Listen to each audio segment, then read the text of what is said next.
নমস্কার বন্ধুরা, অভি পিউর হেসেল পরিবারে তোমাদের সবাইকে জানাই স্বাগত। আজ আমি তোমাদের সঙ্গে এমন একটি সবজি রেসিপি শেয়ার করব যেই সবজি কিনা হয়েছে আমার ব্যালকনির ছোট্ট বাগানে। এটি খুব সহজ একটি নিরামিষ রেসিপি। তোমরা ভিডিওতে দেখতেই পাচ্ছ যে এই হলো আমার ব্যালকনির বাগানে হওয়া সুন্দর মিষ্টি পুঁই শাক। এর আগে কখনো আমি আমার ছোট্ট ব্যালকনির বাগানে কিন্তু কোনো রকম সবজি লাগাইনি, এই তাই বুঝতেই পারছো নিজের বাগান থেকে সবজি তুলে রান্না করা তার মজাটাই আলাদা। টবে লাগিয়েছি দেখো, তাও কত মোটা হয়েছে। সত্যি বলতে পুঁই শাকের কিন্তু তেমন কোনো পরিচর্যা লাগে না। এত সুন্দর টাটকা লগলগে সবুজ পুঁইডাটা দেখে আমার তো জিভে জল চলে আসে। তোমরা কে কে ব্যালকনির বাগানে সবজি লাগিয়েছো কমেন্টে অবশ্যই জানাবে। ও তাছাড়া আমার এই বাগানটা তোমাদের কেমন লাগলো সেটাও কিন্তু জানিও। এবার চলো পুঁই ডাঁটাগুলোকে কেটে নিই। তার জন্য একটা থালা আর একটা ছুরি নিয়ে চলে এসেছি। বিশ্বাস করো পুঁই গাছগুলো কাটার সময় না মন থেকে একটুও ভালো লাগছিল না, কারণ প্রতিদিন সকালে উঠে আমি সবার প্রথমে এই পুঁই গাছগুলোকে দেখতাম, তাই একটু খারাপ লাগছে। কিন্তু ভাবলাম যে পুঁই গাছগুলো কেটে দেওয়ার পর আবার এর থেকে অনেক গাছ বেরিয়ে যাবে, তোমাদের সাথে সেটাও শেয়ার করব পরে। নিজের বাগানের যে কোনো সবজির স্বাদ, ফলের স্বাদ আর বাইরে থেকে কিনে আনা ফলের স্বাদ, সবজির স্বাদ অনেকটা পার্থক্য রয়েছে। আর এই পুঁই ডাঁটার রেসিপি নিয়ে তোমাদের যত কম বলবো ততই কম বলা হবে। এত সহজ, সুন্দর, কম সময়ে হয়ে যাওয়া একটি নিরামিষ রেসিপি যে তোমাদের কি বলবো, আর এর স্বাদ অতুলনীয়। আর তোমাদের বলে রাখি, আমি কিন্তু এখানে পুঁই ডাঁটার সঙ্গে আরেকটি স্পেশাল জিনিস দিয়েছি, সেটি হলো কাঁঠাল বীজ। এই রান্নার জন্য নিয়েছি পুঁই ডাঁটা, আলু, গাঁটি কচু, ঝিঙে, কুঁদরি আর কাঁঠাল বীজ। কাঁঠাল বীজ দেওয়ার কারণে কিন্তু এর স্বাদ আরো দ্বিগুণ হয়ে যায়। এছাড়াও ছিল কুমড়ো, বেগুন। এখানে যতটা কুমড়ো দেখছো অতটা কুমড়ো আমার প্রয়োজন নেই, ওর অর্ধেক আমি নেব। দেখো সমস্ত সবজিগুলো কেটে নিয়েছি। সবার প্রথমে তোমাদের দেখাচ্ছি পুঁই ডাঁটা।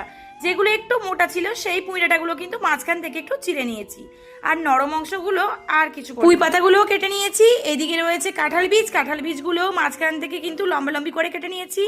রয়েছে কুমড়ো, রয়েছে কুঁদরি, বেগুন,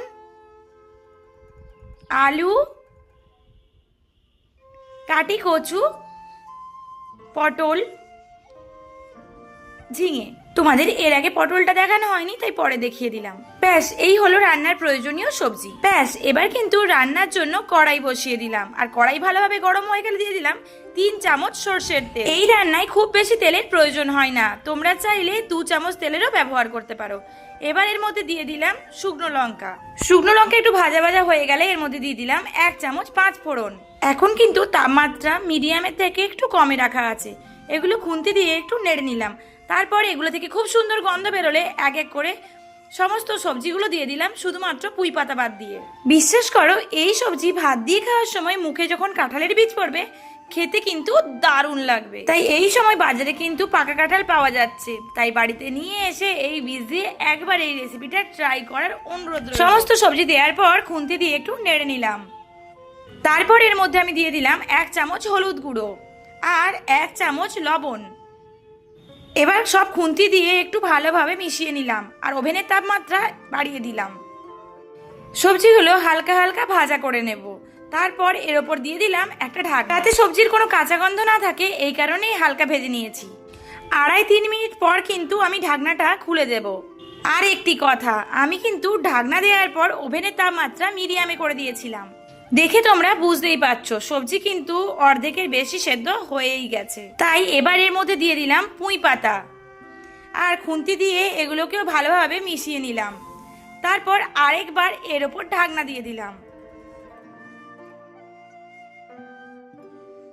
তাই 2 মিনিট পর ঢাকনাটা খুলে নিলাম, যাতে নিচে কোনোভাবে লেগে না যায়, সেই কারণে কিন্তু খুন্তি দিয়ে একটু ভালোভাবে নেড়ে নিলাম। এরপর আমি এর মধ্যে যা দিয়েছি সেটা হলো সর্ষে পোস্ত বাটা। আমি দোকান থেকে সর্ষে পোস্তর যে গুঁড়োটা পাওয়া যায় সেই কিন্তু নিয়ে এসেছিলাম, সেটাই গরম জলের মধ্যে দিয়ে এবার ওটা গুলিয়ে নিয়েছিলাম, ওটাই দিয়ে দিলাম এর মধ্যে। তোমরা চাইলে এটা কিন্তু বাড়িতেও বেটে নিতে পারো। খুন্তির সাহায্যে এগুলো একটু মিশিয়ে নিলাম, আর ওভেনের তাপমাত্রা মিডিয়ামেই রাখা আছে। প্রায় 1 মিনিট পর এর ওপর জল দিয়ে দিলাম। খুন্তির সাহায্যে সব ভালোভাবে মিশিয়ে নিলাম। এই রান্নাটা কিন্তু আমি মিডিয়াম তাপমাত্রাতেই করব। এবার এর মধ্যে দিয়ে দিলাম 1 চিমটের থেকে বেশি চিনি। হালকা মিষ্টি মিষ্টি হলে খেতে কিন্তু বেশ ভালোই লাগে। এবার খুন্তির সাহায্যে চিনি কিন্তু এগুলোর সঙ্গে ভালোভাবে মিশিয়ে দেওয়া হলো।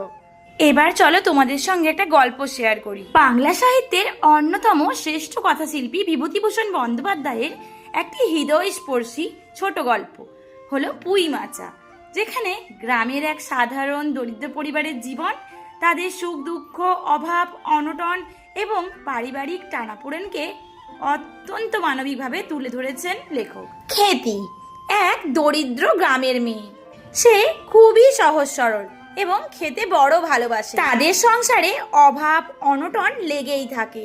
একদিন খ্যাতি বাড়ির পাশে খুব যত্ন করে একটি পুঁই শাকের মাচা বানায়। সেই পুঁই শাক বড় হতে দেখে সে খুবই আনন্দ পায় এবং ভবিষ্যতে সেই শাক খাওয়ার স্বপ্ন দেখে। দারিদ্র্য, পারিবারিক কষ্ট এবং সমাজের নিয়মের কারণে খ্যাতির জীবন সুখের হয় না। অল্প বয়সে তার বিয়ে হয়ে যায়। শ্বশুর বাড়িতে সে সুখ পায় না, অসুস্থ হয়ে পড়ে এবং শেষ পর্যন্ত মৃত্যুবরণ করে। পরে তার লাগানো পুঁই গাছটি বড় হয়ে মাচা ভরে যায়, কিন্তু সেই পুঁই শাক খাওয়ার জন্য খ্যাতি আর বেঁচে থাকে। ভেবে দেখুন তো, যে মেয়েটি নিজের হাতে পুঁই মাচা বুনেছিল সেই মেয়েটি আর বেঁচে রইল না তার ফল ভোগ করার জন্য। কি গল্পটা শুনে মনটা খারাপ হয়ে গেল? না না, আমি চাই না তোমাদের এই গল্পটা শুনে মনটা খারাপ হয়ে যাক।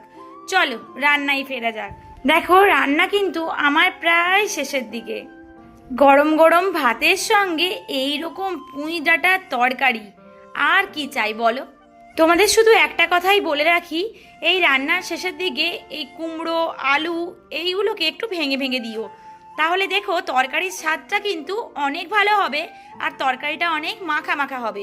এই ব্যাপারটা কিন্তু আমি অনেক রান্নাতেই অ্যাপ্লাই করি আর সত্যিই রান্নার স্বাদ দারুণ হয়। তাই এই ছোট্ট টিপস তোমাদেরকে দিয়ে রাখলাম। এই তরকারি কিন্তু ঝোল ঝোল একেবারেই হবে না, আবার একেবারে শুকনো শুকনোও হবে না, একটু মাখা মাখা টাইপের। আজকের এই ভিডিও তোমাদের কেমন লাগলো কমেন্টে কিন্তু অবশ্যই জানিও। আর যদি ভালো লেগে থাকে তাহলে প্লিজ প্লিজ প্লিজ একটি লাইক, শেয়ার এবং সাবস্ক্রাইব করে অবশ্যই আমার পাশে থেকো। এই খুব খুব ভালো থেকো, সুস্থ থেকো। সবাইকে টাটা।